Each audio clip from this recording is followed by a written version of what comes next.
Bismillah. Assalamualaikum warahmatullahi wabarakatuh. Alhamdulillah.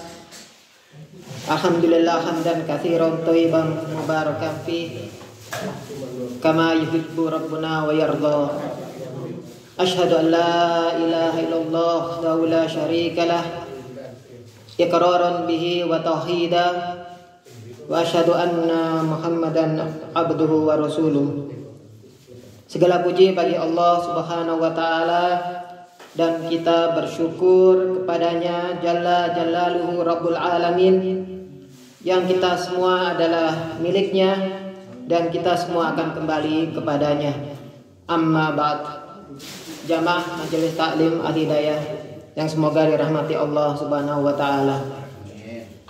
Allah Subhanahu wa taala berfirman dalam surat Al-Mulk ayat kedua, Alladzi khalaqal mauta wal hayata liyabluwakum ayyukum ahsanu amala wa huwal azizul ghafur. Yang artinya, yang menciptakan mati dan hidup untuk menguji kalian siapa di antara kalian yang lebih baik amalnya. Dan Dia Allah Maha Perkasa, Maha Pengampun. Jamaah sekalian, dalam ayat tersebut Allah Subhanahu wa taala menyebutkan siapa di antara kalian yang ahsan wa amala. yakni di sini para ulama menyebutkan bahwa ahsan wa amala adalah amalan yang bukan hanya amalan yang lebih baik, tetapi amalan yang terbaik dan bukan amalan yang banyak. Dan amalan yang terbaik adalah amalan yang benar, karena amalan yang benar belum tentu baik. Karena amalan yang benar sudah tentu baik, tetapi amalan yang baik belum tentu benar. Dan apa tolak ukur standar dari amalan yang benar, sehingga kita insya Allah mendapatkan ganjaran, kita mendapatkan pahala dari Allah Subhanahu wa taala. Di sini para ulama menyebutkan ada beberapa syarat.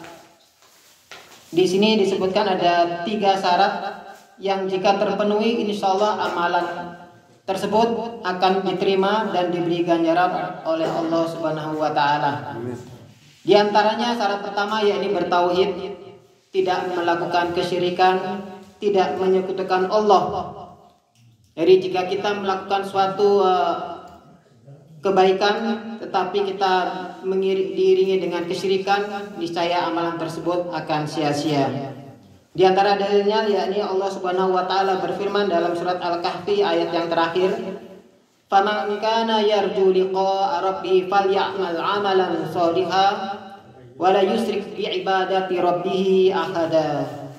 Barang siapa mengharap perjumpaan dengan Rabb-nya, maka hendaklah ia mengerjakan amal yang soleh dan janganlah ia mempersekutukan Rabb-nya dengan suatu apapun.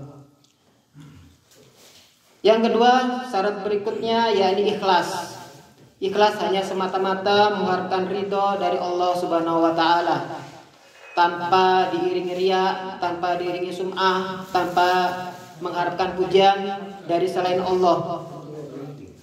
Di antara dalilnya yakni Allah berfirman dalam surat Al-Bayyinah ayat ke-5, "Wa ma umiru illa liya'budullaha mukhlishina lahud-din hunafa." Padahal mereka hanya diperintah menyembah Allah dengan ikhlas, menaatinya semata-mata karena menjalankan agama. Dan syarat yang terakhir, yang ketiga, agar amalan kita bisa diterima oleh Allah Ta'ala, yakni sesuai dengan tuntunan, sesuai dengan sunnah dari Rasulullah Sallallahu Alaihi Wasallam. Karena ini adalah salah satu konsekuensi dari syahadat kita anna Muhammad Rasulullah, yaitu menjalani setiap perintah Nabi Sallallahu Alaihi Wasallam dan menjauhi setiap larangan Nabi Sallallahu Alaihi Wasallam. Karena setiap perintah yang Nabi perintahkan dan setiap larangan yang Nabi larang itu merupakan wahyu. merupakan wahyu dari Allah Subhanahu wa taala. Karena Allah Subhanahu wa taala telah berfirman dalam surat An-Najm ayat ketiga dan keempat, "Wa ma yantiqu 'anil hawa, in huwa illa wahyu yuha." Tidaklah dia Nabi mengucapkan sesuatu dari hawa nafsunya, kecuali semua itu adalah wahyu yang diwahyukan kepadanya. Maka jamaah sekalian, mentaati Nabi SAW sama artinya dengan mentaati Allah Subhanahu wa taala.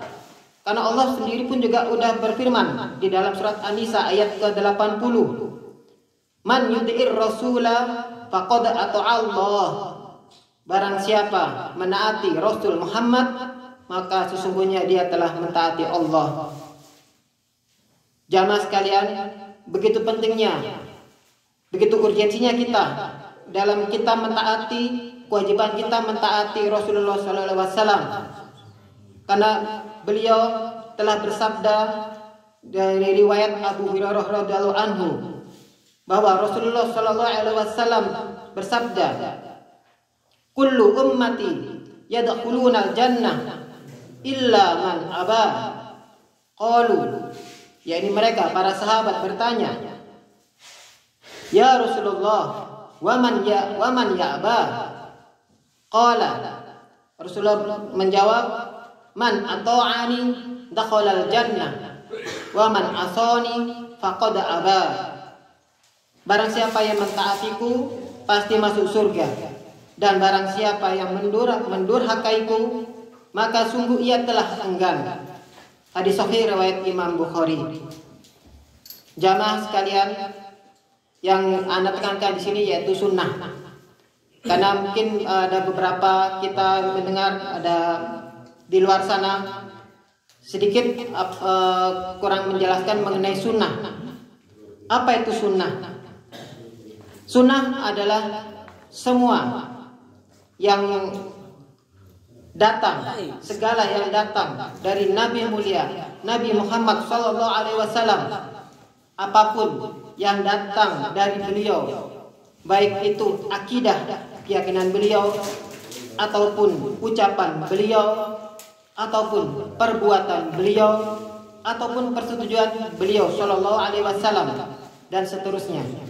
Semua yang datang dari Nabi Muhammad Shallallahu Alaihi Wasallam, maka itu disebut dengan sunnah. Jadi banyak sekali kita mendengar segala dalam kisah-kisah Bilal yang tidak melakukan sunnah, melakukan bid'ah, padahal itu Nabi SAW menyetujui. Jadi itu adalah sunnah, terlepas dari Nabi SAW sudah mengajarkan atau belum. Dalam hal juga kisah sahabat yang mengqadha qobliyah subuh, itu sudah termasuk sunnah karena Nabi SAW menyetujuinya, dan lain sebagainya. Demikian juga dengan sunnah. Sunnah juga datang dari sahabat para khulafaur ar-rasyidin, yakni para sahabat Abu Bakar, Umar bin Khattab, Utsman bin Affan, Ali bin Abi Thalib radhiyallahu taala anhum. Karena Nabi SAW telah bersabda, "Fa'alaikum bisunnati wa sunnatil khulafa'ir rasyidin al-mahdiyina adu 'alaiha bin nawajid." Berpegang teguhlah dengan sunnahku dan sunnah khulafa'ur rasyidin yang mendapatkan petunjuk dalam ilmu dan amal. Pegang teguhlah sunnah tersebut dengan gigi geram kalian. Hadis riwayat Abu Daud, At-Tirmizi dan Ibnu Majah. Jamaah sekalian, agama Islam ini sudah sempurna. Agama yang dibawa oleh Nabi kita Shallallahu Alaihi Wasallam itu sudah sempurna. Jadi kita tidak perlu menambahi lagi atau mengurangi. Hanya copy paste saja, hanya kita mencotek saja. Karena Allah sudah berfirman dalam surat Al-Maidah, "Al-yawma akmaltu lakum dinakum wa atmamtu 'alaikum ni'mati wa raditu lakumul Islam madina." Pada hari ini telah kusempurnakan untuk kamu agamamu dan telah kucukupkan agamamu nikmatku, dan telah kuridhoi Islam itu jadi agama bagimu. Jadi jamaah sekalian, sudah sewajarnya dan sudah sewajibnya kita sebagai umat Nabi Shallallahu Alaihi Wasallam mentaati, mengikuti apa yang datang dari beliau Shallallahu Alaihi Wasallam. Atasnya Pak, pencet. Kiranya sekian yang bisa Anda sampaikan. Wa akhiru da'wana alhamdulillahirabbil alamin. Wassalamualaikum warahmatullahi wabarakatuh.